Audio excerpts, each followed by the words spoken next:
When it comes to WWE wrestlers, you will see a lot of different types of wrestlers. Some are small, some are giants, or some are really muscular. But sometimes these big giants, 300 plus pound wrestlers, do some stuff that you would have never imagined. Sometimes these wrestlers did the job of high flyers. And today we will look at that. So let's start.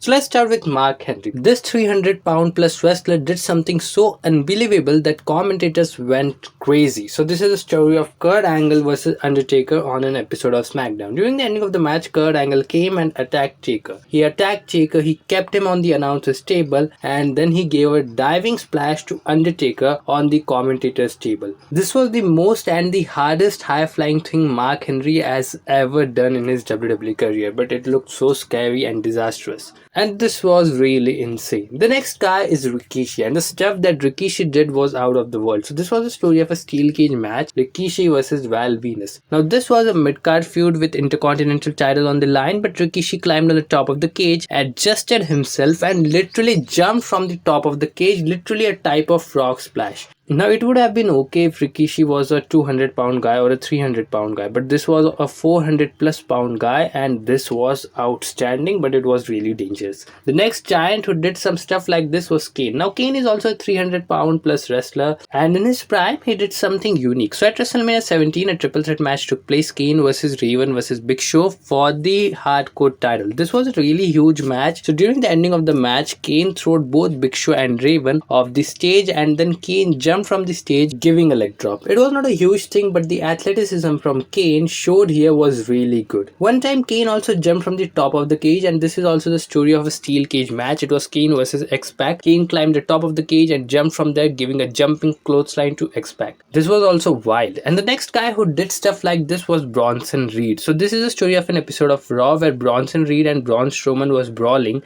and they went to the backstage. At the end, Bronson Reed set Braun Strowman up on the car and jumped from some type of fence and attacked Braun Strowman by giving a frog splash. But this was not that much height, but Bronson Reed is also a 300 plus pound guy, and it was also high risk stuff here. It was too dangerous. So this was all the giant wrestlers who did big high flying risky stuff. So that's it for the video, guys. I hope you like this video. Till then, see you soon.